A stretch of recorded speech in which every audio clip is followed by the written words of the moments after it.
Notre Dieu règne encore. Jamais son amour ne s'endort. Ce qu'il nous promet reste vrai pour jamais. Notre Dieu règne encore. Frère Maxime, nous sommes contents une fois encore pour grâce bon Dieu fait nous, pour privilégier accorder nous, pour nous capables de réunir dans le grand jour ça, une fois encore pour nous méditer sur parole qui est la vérité et la vie. Donc, nous allons aborder l'autre sujet matin qui est très intéressant, de concerner l'église ça, que Jésus-Christ lui-même était bâti. Il était fait promesse que la bâti l'église, et il était bâti l'église. Et avant de nous entrer dans la lecture parole bon Dieu et méditer ensemble cette parole-là, on nous baisser tête pour la prière. Dieu fort et grand, Dieu de toute éternité, Dieu de bonté, Dieu d'amour, Dieu de miséricorde, Dieu qui siège dans les lieux élevés et qui de ton trône, Seigneur, contemple la terre et domine sur toutes choses. Nous venons dans le matin en toute humilité, non pas avec arrogance, Seigneur, car qui ça nous est pour nous venir avec vous, beaucoup avec arrogance. Nous ne sommes que de pauvres pécheurs qui chaque jour à la recherche de ton pardon. Et dans le moment ça nous demande de pardonner nous tout péché nous pour nettoyer nous, purifier nous, afin que méditation nous capable d'inspirer par ton esprit et capable de plaire. Bénis moment ça Seigneur et pour contrôle que nous chaque qui là par ton esprit au nom de Jésus qui vit et règne au siècle des siècles. Amen. Nous avons besoin de lecture nous matin mes bien-aimés et du moins peu importe l'heure que nous attendons moins dans grand jour ça. Dans l'évangile selon saint Matthieu au chapitre 16 et nous allons lire à partir du verset 13 jusqu'au verset 18 à nos côtés lecture parole bon Dieu. Jésus étant arrivé dans le territoire de Césarée de Philippe demanda à ses disciples: Qui dit-on que je suis, moi, le Fils de l'homme? Ils répondirent: Les uns disent que tu es Jean-Baptiste, les autres Élie, les autres Jérémie ou l'un des prophètes. Et vous, leur dit-il, qui dites-vous que je suis? Simon-Pierre répondit: Tu es le Christ, le Fils du Dieu vivant. Jésus, reprenant la parole, lui dit: Tu es heureux, Simon, fils de Jonas, car ce ne sont pas la chair et le sang qui t'ont révélé cela, mais c'est mon Père qui est dans les cieux. Et moi, je te dis que tu es Pierre, et que sur cette pierre, je bâtirai mon Église, et les portes du séjour des morts ne prévaudront point contre elle. Pierre, tu es Pierre, et sur cette pierre, je bâtirai mon Église.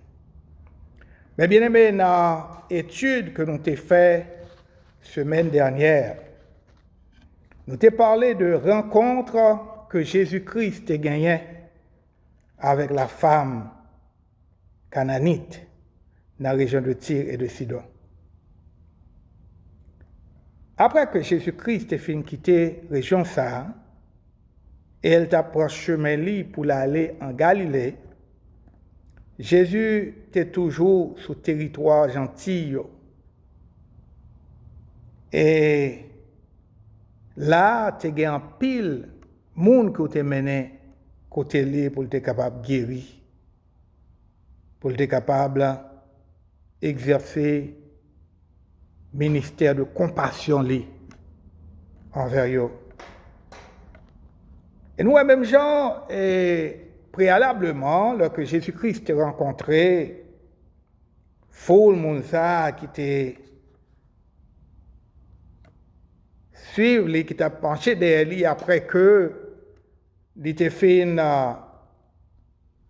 opérer des miracles. Après que il était fait guérir des malades, nous voyons comment fou ça a été grand goût et que tu as à manger à 5000 hommes, sans compter les femmes et les enfants. Mais qu'on y a sur le territoire gentil, ça, nous côté Jésus-Christ rencontré une foule qui grand goût encore et que lui va manger à 4000 hommes, sans compter les femmes et les enfants, selon Matthieu chapitre 15, les versets 32 à 39. Juste pour montrer que il pas venu seulement pour te répondre à besoin des Juifs de son temps, mais elle est venu pour te répondre à besoin gentils, c'est-à-dire monde qui pas juif. Le Jésus-Christ est retourné sur le territoire juif là. Pharisiens yo avec Sadducéens yo te demandé pour te faire un signe, c'est-à-dire un miracle qui venait du ciel. Selon Matthieu chapitre 16, les versets 1 à 4. Jésus t'a refusé faire miracle ça que te demandé là. Il te dit oh, pas de l'autre miracle à fait, sinon que miracle qui t'est fait dans ton Jonas ça. Et Jésus-Christ est accusé de race pervers, race adultère, une génération adultère, une description d'une nation qui violait contrat lui, qui violait l'alliance qu'il t'a fait avec bon Dieu, qui vient infidèle. Et Jésus t'a basé maïsa de infidélité de histoire que nous joignons dans le livre Osée, côté Osée, t'es marié avec une femme qui était infidèle à lui-même. Et c'est comme ça, nation ça, les pharisiens, les sadducéens, t'es considérés comme infidèles avec bon Dieu. Et seul signe que Jésus-Christ t'a dit que la baille, c'est signe, événement qui t'est arrivé sur Jonas, qui parle d'autre bagaille que la mort et résurrection. Il dit de même que Jonas t'est passé 3 jours dans le ventre poisson, de même tout, petit l'homme, non, il est pour passer 3 jours en bataille. Et après quoi, il est pour ressusciter. Mais défi ça, que Jésus-Christ est là, c'est un avertissement à disciples de enseignement pharisien avec Sadducéens. Et Jésus-Christ est relé le vin à cause de l'effet que parole te gagné sur le peuple là. Disciples étaient troublés. Le fait que tout d'abord, ils n'ont pas qu'à comprendre enseignement ça que Jésus-Christ a parlé. Il a parlé de pharisiens et de sadducéens comme étant le vin. Il était pensé au préalable que Jésus-Christ a parlé de pain. Et puisque dans ce moment ça, ils n'ont pas gagné pain. Mais un petit peu après, ils devaient comprendre enseignement ça que Jésus-Christ a parlé là. Jésus, après quoi, avec disciples, t'es quitté la synagogue là, et t'es allé dans une ville qui était bâtie par César. Donc, ville ça, il était relé Césarée de Philippe. Et là, Jésus-Christ est arrivé dans la ville ça, il était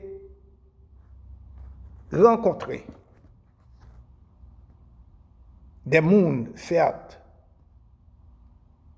qui ont adoré les idoles des païens et qui étaient trouvés dans un temple qui était bâti par Philippe, le tétrarque. Et temple ça, il était en pile place là dans lui qui était fait avec des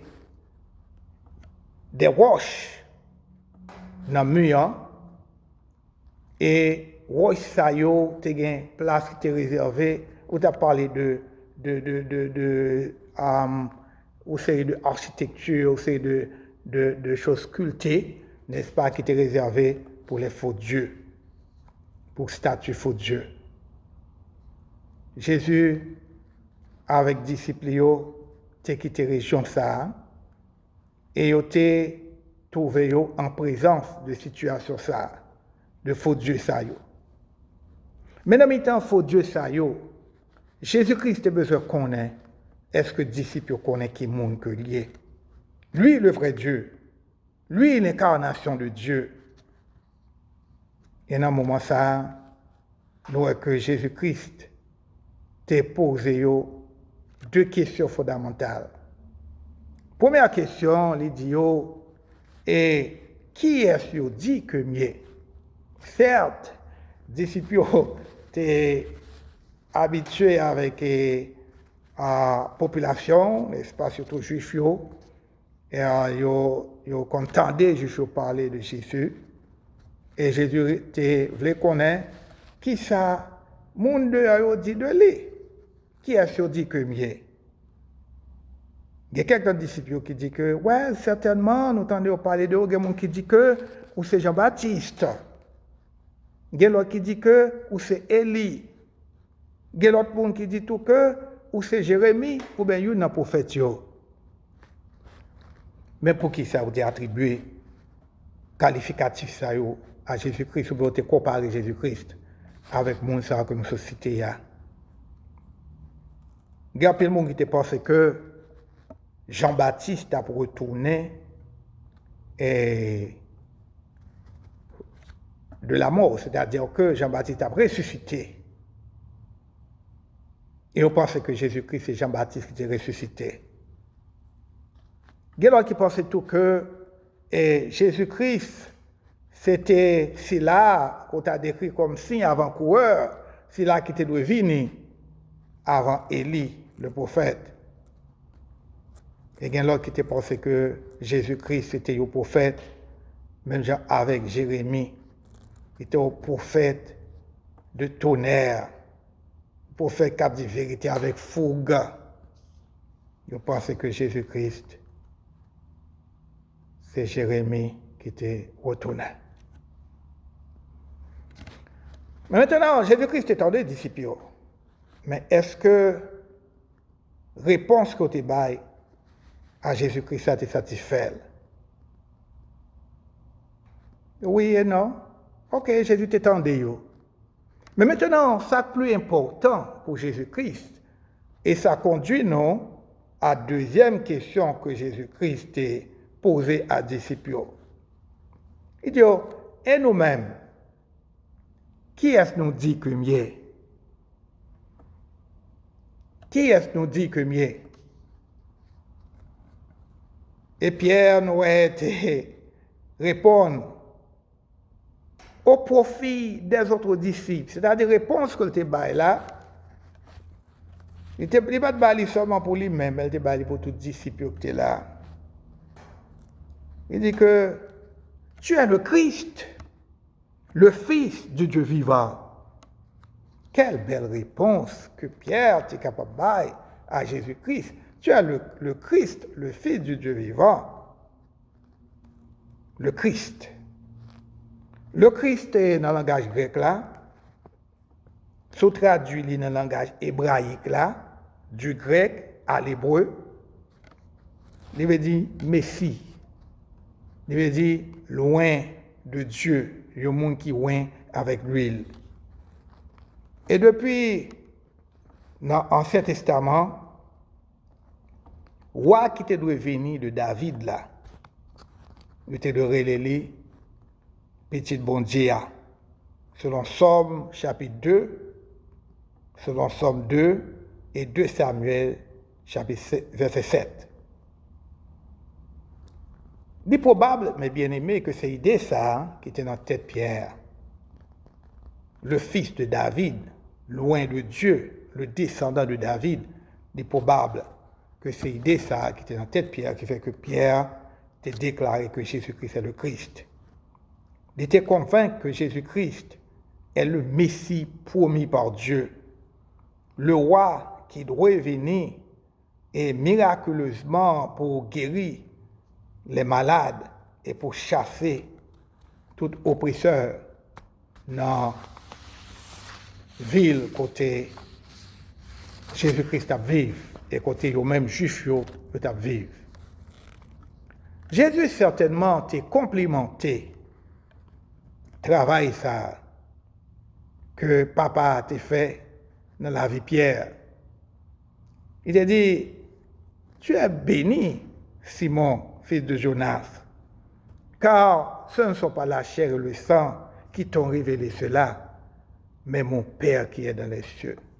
Gardez bien, mes bien-aimés, malgré enseignement levain, pharisien avec sadducéen, malgré confusion parmi peuple là, qui était venu de enseignement Jésus-Christ qu'on pas de comprendre, et de enseignement pharisien avec sadducéen, Pierre te recevoir la révélation du Fils de Dieu et avec les signes et les miracles. Et ça, Jésus dit, c'est bon Dieu lui-même qui révèle à Pierre. Il y a une révélation que nous avons, bien aimé, révélation des choses cachées, des vérités. Ce n'est pas l'homme qui bat nous. Et pas même la Bible qui bat nous. Parfois, il faut qu'on lit la Bible là, ou pas comprendre ça qui est écrit là-dedans là. Mais il y a des révélations qui viennent directement de Dieu. C'est bon Dieu qui bat révélation par son esprit. Et c'est bon Dieu qui t'a révélé vérité ça à Pierre. Ou telle vérité ou bien ou telle connaissance, pas capable de venir de la chair et du sang. Il n'est pas capable de venir de la chair mortelle. L'homme n'est pas capable par lui-même de joindre une vérité. Ça, peu importe connaissance que tu as gagnée, peu importe façon que tu as raisonné. Il y a des vérités qui sont claires. C'est bon Dieu pour révéler là ou même. Quand on est des pasteurs dans l'église, côté nous avons une dame qui était directrice sur l'école. Il n'y a pas de professeur, non? Il dépasse 4 professeurs, c'est directrice. Il y a pile de connaissances. Mais pourtant, même aux classes école du dimanche, il n'y a pas qu'à faire. Pour tout le monde. À faire l'évangile, là, mes amis, je vais dire, il n'y a pas question de connaissance, là. C'est question de humilier au pied de la croix, reconnaître qu'on n'a pas rien, reconnaître qu'on n'a pas rien, et le Seigneur a servi avec vous. Mais ce qu'on connaît, on va lever tête, le Seigneur descend. La vérité, ça est venu directement du ciel. Et nous avons une référence de vérité qui venait du ciel dans 1 Corinthiens chapitre 15, verset 50, Galates chapitre 1er, verset 16, Éphésiens chapitre 6, verset 12, Hébreux chapitre 2, verset 14, etc. Maintenant, dans le verset 18, là, Jésus-Christ a annoncé qu'il va bâtir l'église.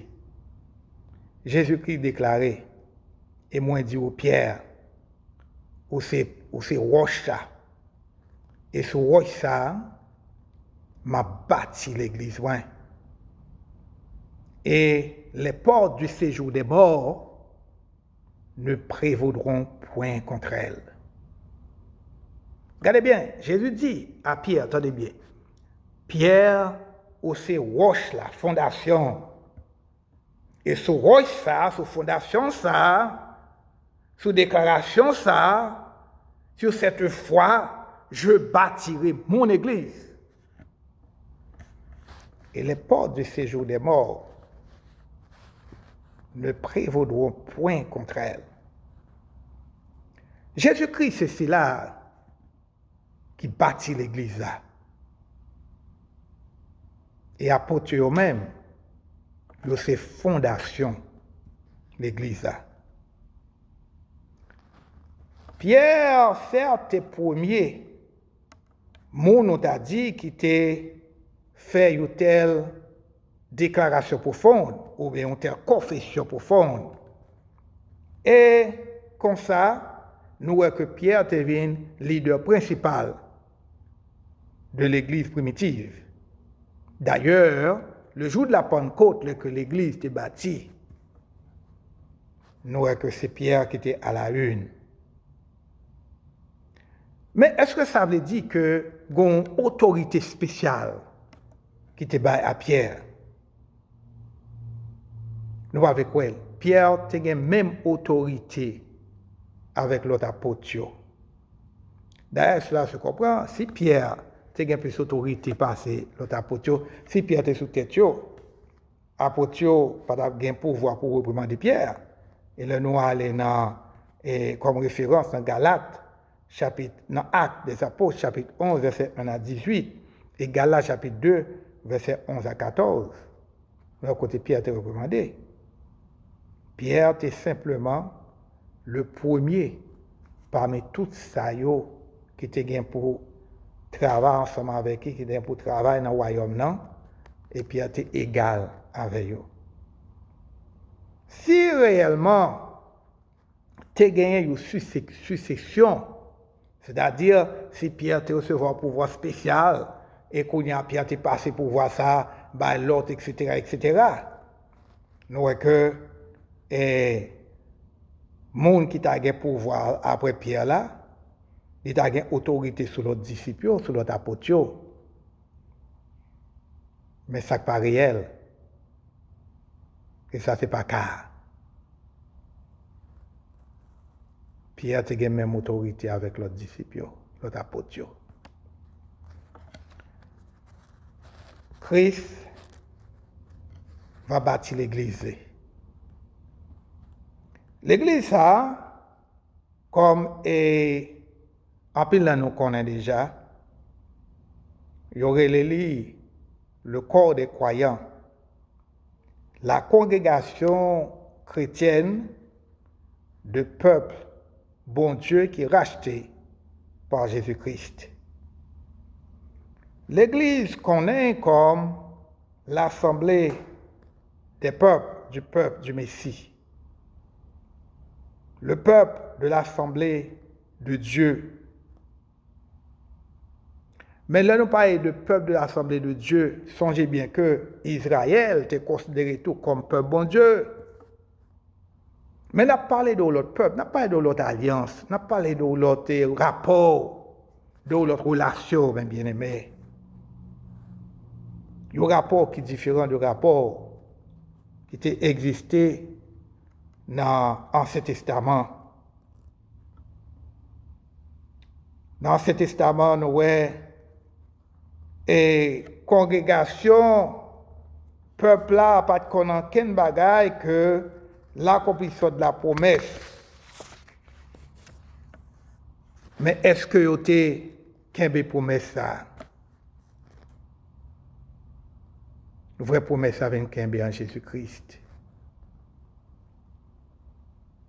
L'Église Jésus-Christ a annoncé que la bâtia sont l'Église qui était gain pour bâtir avec une nouvelle entité, d'une nouvelle nature, et non la continuation des assemblées de l'Ancien Testament. Dans l'Ancien Testament, où tu as un Quahal, l'Église basée sur la loi. Mais dans le Nouveau Testament, Nouveau Contrat, où tu as un Ecclésia, l'Église basée sur la promesse, l'Église basée sur la grâce. L'Église Jésus-Christ, mes bien-aimés, il y a encore une forme de royaume, puisque Jésus-Christ a la tête li, et que Jésus-Christ a prié sous lui. Ah, il est le roi, Jésus-Christ est le roi, mais si Jésus-Christ est le chef de l'Église, l'Église, vous connaissez, quand une parenthèse comme dans le ouvert, pour qu'ils ne soient pas qu'à dire l'Église est le royaume, l'Église n'est pas royaume, non. Parce que l'Église est une Église militante. L'Église est composée d'hommes pécheurs. Mais l'Église reflète le royaume, son miroir à royaume là. Et Jésus-Christ a brillé. Il est le chef de son Église. Et parce que l'Église fait partie ou bien se forme du royaume de Jésus-Christ, pas gagner rien qui est capable d'empêcher que l'Église réalise et pleinement les bénédictions que bon Dieu promet avec Jésus-Christ et le Jésus-Christ va retourner. L'Église attachée avec le royaume bon Dieu. Et comme ça, puisque c'est Jésus-Christ qui a contrôlé l'Église, puisque Jésus-Christ, en tant que roi, a contrôle sur l'Église, les portes du séjour des morts, pas capable de gagner victoire sur lui. Les portes du séjour des morts ne prévaudront point contre elles. Mais on regarde pour nous, nous parlons de portes, mes bien-aimés, ça nous tendait par là. Les portes représentaient le pouvoir ou bien pouvoir leader, chef, l'amour. Les portes pouvoir. Qui est-ce qui chef l'amour? C'est Satan, avec les forces sataniques, les puissants de l'enfer, qui infligeaient la mort et la destruction sur la race humaine. Mais puisque Jésus, c'est Messie, qui bâtit, assemblée des croyants, qui a pouvoir sur son Église, les forces ténébreuses, les forces sataniques, les forces de la mort et de la destruction, pas capables de prévaloir contre l'Église, ou même pas capables de gagner victoire sur l'Église. Ça, évidemment, vrai, mes bien-aimés, spécialement le fait que nous voyons que Jésus-Christ était remporté la victoire sur le péché, sur la mort, sur le tombeau, grâce à la résurrection, ou bien à travers la résurrection. Et puisque Jésus-Christ a accompli un tel acte, pas de pouvoir dans le monde là. Quitte c'est en haut, le monde soit à côté de la vie, quitte c'est en bas, qui est capable de gagner victoire sur le programme, qui est capable de gagner victoire sur l'Église. L'Église, certainement, en tant que l'Église militante, l'Église, à un certain moment, n'est capable de voir que les faibles. L'Église, à un certain moment, n'est capable de voir que les divisés. L'Église, à un certain moment, n'est capable de voir les inefficaces. Mais pour qui ça? Parce que c'est l'homme qui compose l'Église. C'est parce que parfois, on a des mauvais leaders, on a des gens qui ne sont pas consacrés, qui dirigent l'Église, on a des gens qui ne sont pas consacrés, qui entrent dans l'Église. Mais l'Église elle-même, compagnie de croyants, de peuple bon Dieu, il n'a jamais fait faillite. Il a toujours été victorieux de par sa nature, parce que Christ est le chef de l'Église. Et Christ a remporté la victoire sur le monde-là et sur le diable. Même la mort, les âmes l'ont fait ça, pas qu'à détruire la vraie Église de Jésus-Christ. La mort capable certainement ruiner des dénominations ou des églises locales qui perdu vision de ça l'église. Mais l'Église universelle, le corps des croyants, pas jamais fait défaite. Il va toujours victorieux.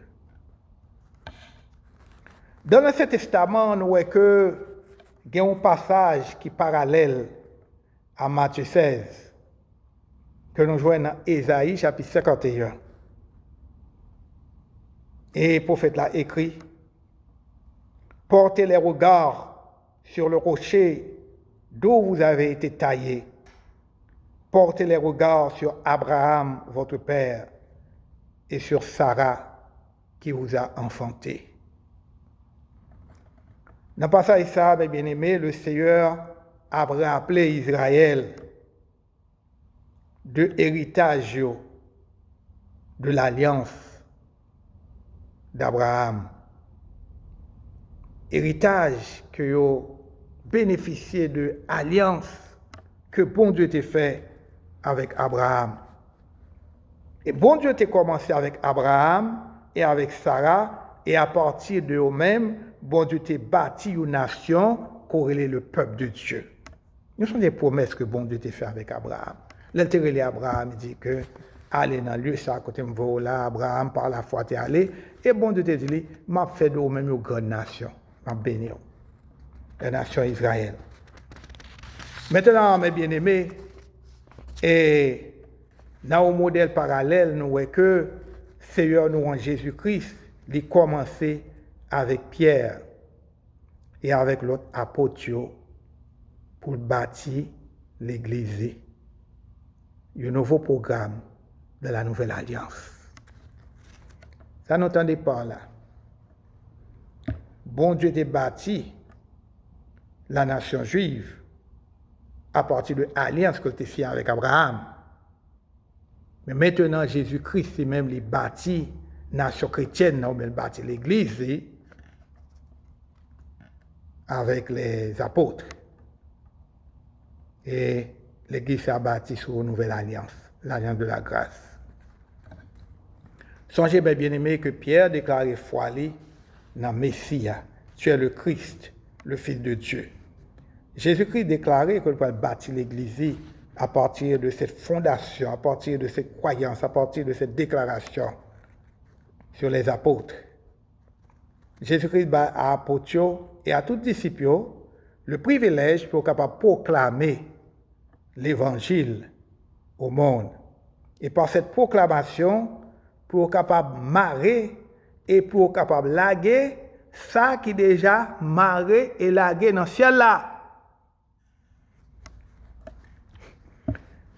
Oui, vous comprenez ça? Il y a un pile l'église, surtout l'église catholique. Je pense que prêtre là, ben pape là, ben évêque, whatever. Il y a un pouvoir pour marier, pour laguer. Il y a un pouvoir pour pardonner péché. Non. Ce n'est pas un pouvoir ça à l'homme. Non. Pouvoir ça déjà sorti dans le ciel là. Pouvoir pour marier avec pouvoir pour laguer. Nous tous qui portons nos chrétiens, nous avons une clé royaume parce que nous avons proclamé l'entrée dans le royaume. Tâche nous, mes bien-aimés, c'est pour nous fidèles dans l'enseignement de l'évangile de Jésus-Christ. C'est pour nous fidèles dans l'enseignement de l'évangile de Jésus-Christ. C'est ça qui est clé, oui. Le royaume, non. Qui est déjà marié, qui est déjà lagué. Mais maintenant, nous avons le pouvoir pour nous proclamer cette nouvelle. Mais le message ça que nous avons proclamé, il côté sorti. C'est un message qui est basé sur la naissance, sur la vie, sur le ministère, sur la personne de Jésus-Christ, sur son œuvre rédemptrice, sur sa souffrance, sur sa mort, sur sa résurrection et sur son retour bientôt pour juger les vivants et les morts. Notre Seigneur reviendra. Jésus a venu, mes bien-aimés, comme étant roi et seigneur pour juger les vivants et les morts. C'est le message ça qu'on doit proclamer. C'est lui qui crée le royaume. Non? C'est lui qui a ouvert la porte là pour ça qui croit. Et ferme la porte là pour ça qui ne pas croit. Nous avons besoin de proclamer ce message là. Et que bon Dieu aide-nous pour nous fidèles de la proclamation du message de l'évangile de grâce. C'est un privilège pour nous porter nos chrétiens. C'est un privilège pour nous faire partie de l'Église de Jésus-Christ. Mais ce privilège entraîne, mes bien-aimés, de lourdes responsabilités. La responsabilité de porter témoignage pour Jésus-Christ. La responsabilité de prêcher l'Évangile pour le salut des âmes et pour l'agrandissement du royaume de Dieu. Que Dieu vous garde, que Dieu vous protège, que Dieu vous bénisse. Maintenant, nous allons entrer dans un moment de prière comme nous faisons chaque mercredi. Nous avons prié pour vous, nous avons changé ça, qui pas là avec nous, ça qui est malade, et ça qui toujours souffert de coronavirus, dans un temps difficile et incertain ça que nous vivons en nous entrée de la prière. Je lève mes yeux vers les montagnes, d'où me viendra le secours. Le secours me vient de l'Éternel qui a fait les cieux et la terre. Il ne permettra point que ton pied chancelle, celui qui te garde ne sommeillera point. Voici, il ne sommeille ni ne dort, celui qui te garde. L'Éternel est celui qui te garde. L'Éternel est ton ombre à ta main droite. Pendant le jour, le soleil ne te frappera point, ni la lune pendant la nuit. L'Éternel te gardera de tout mal et gardera ton âme. L'Éternel gardera ton départ et ton arrivée, de maintenant et à jamais. Dieu fort et grand, tu es toujours le même. Un Dieu d'amour, un Dieu de miséricorde, un Dieu qui nous aime. Un Dieu qui contrôle de ton trône le monde que tu as créé.